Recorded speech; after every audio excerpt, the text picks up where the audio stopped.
మహాలక్ష్మి ఉచిత బస్సు ప్రయాణ సదుపాయం నేటితో 200 కోట్ల ప్రయాణాలు మైలురాయిని చేరుకుంది.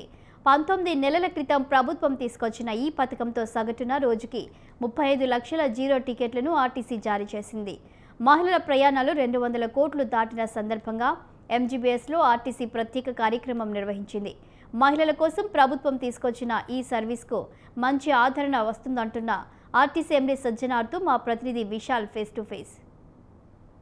ప్రభుత్వం ప్రతిష్టాత్మకంగా తీసుకొచ్చిన మహాలక్ష్మి ఉచిత బస్సు ప్రయాణంలో తాజాగా 200 కోట్ల మహిళా ప్రయాణికుల వారి ప్రయాణాలను కూడా పూర్తి చేసుకున్నారు. ఇక ఈ సందర్భంగా ప్రభుత్వం ఈ రోజున ఒక చరిత్రాత్మక రోజుగా కూడా భావిస్తుంది. దానికి సంబంధించి కూడా ప్రచారాలు కూడా చేస్తుంది. ఇక దీనికి సంబంధించి ప్రస్తుతం మనతో మాట్లాడడానికి తెలంగాణ ఆర్టీసీ ఎండీ సజ్జనార్ గారు ఉన్నారు. వారిని అడిగి తెలుసుకుందాం. సార్, మీ హయాంలోనే ఈ ఉచిత బస్సు ఫ్రీ సర్వీస్ అనేది వచ్చింది. ఇప్పుడు మీ హయాంలోనే 200 కోట్ల ప్రయాణాలు కూడా జరిగాయి. ఎట్లా సార్, మీరు అచీవ్మెంట్స్ని ఎట్లా చూస్తారు? ఇది ఒక చారిత్రాత్మక రోజు. మీరు గతంలో చూస్తే December 9, 2003 ఈ స్కీము సక్సెస్ఫుల్గా లాంచ్ కావడం జరిగింది.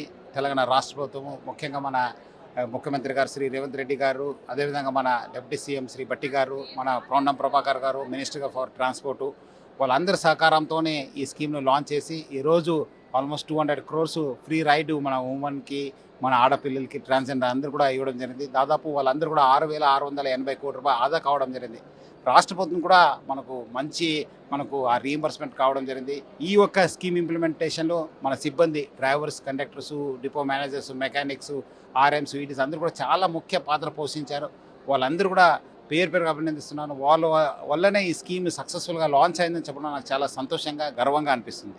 ఇంకా మహిళా ప్రయాణికులు రోజు ప్రస్తుతం రాష్ట్ర బస్సులలో ఎంతమంది ప్రయాణిస్తున్నారు? ఎన్ని బస్సులు మనకి అందాజ వారికి ఉన్నాయి సార్? ఆల్మోస్ట్ మీరు గతంలో చూస్తే 40% మహిళలు ఉండేది. ఈరోజు ఆల్మోస్ట్ 67% దాకా చేరడం జరిగింది. ఆల్మోస్ట్ 30 లక్షల పైన వాళ్ళే ట్రావెల్ చేస్తున్నారు. అదేవిధంగా అంతకుముందు మన ఓఆర్ 67% ఉంటే ఈరోజు చాలా చోట్ల కూడా 100% కావడం జరిగింది. సో దీనివల్ల కూడా మనకు మంచి జరిగింది. ఎందుకంటే ప్రయాణికుల కోసం మన బస్సు వెయిట్ చేసేది, ఇప్పుడు బస్సు కోసం మన ప్రయాణికులు వెయిట్ చేసిన పాత రోజులు మళ్ళీ గుర్తుకొచ్చావు. ప్రయాణికులు గతంలో అంటే మహాలక్ష్మికి ముందు, మహాలక్ష్మి తర్వాత ఎంతమంది ప్రయాణికులు మనకి ఇంక్రీజ్ వేరియేషన్స్ ఉన్నాయి సార్? ఆల్మోస్ట్ మీకు అంతకుముందు చూస్తే 40 లక్షల దాకా మనము 35 నుంచి 40 లక్షలు ఉంది. ఈరోజు 60 లక్షల పైన మనము బస్సెస్లో ట్రావెల్ చేస్తున్నారు. మహిళా ప్రయాణికుల నుంచి పెద్ద ఎత్తున మంచి ఆదరణ వస్తుంది. దీనికి సంబంధించి అంటే కొన్ని చోట్ల ఇప్పటికీ కూడా కొంత ఫ్రీక్వెన్సీలు కానీ అట్లాంటి కొన్ని ఇబ్బందులు ఉంటున్నాయి. కొత్త బస్సులు ఏమైనా రాబోతున్నాయి సార్? అంటే పల్లె కానీ ఆర్డినరీ ఎక్స్ప్రెస్ బస్సులు ఆల్రెడీ ఇప్పుడు మీరు గతంలో చూస్తే 9,000 బస్సు నుంచి ఇప్పుడు 10,000 అయింది. ఇప్పుడు మళ్ళీ 500 బస్సు కొంటున్నాం, ఎలక్ట్రికల్ బస్సెస్ వస్తున్నాం. సో చాలా చోట్ల కూడా మనకు ఆ ఇబ్బంది ఉండేది. బట్ ఇప్పుడు గతంలో చూస్తే లాస్ట్ 5-6 months నుంచి చాలా చోట్ల కూడా బస్సు చేస్తున్నాం. ఇంకా ఎక్కడెక్కడ రిక్వెస్ట్ వచ్చినా మనం బస్సు ఏర్పాటు చేయడానికి యాజమాన్యం సిద్ధంగా ఉంది.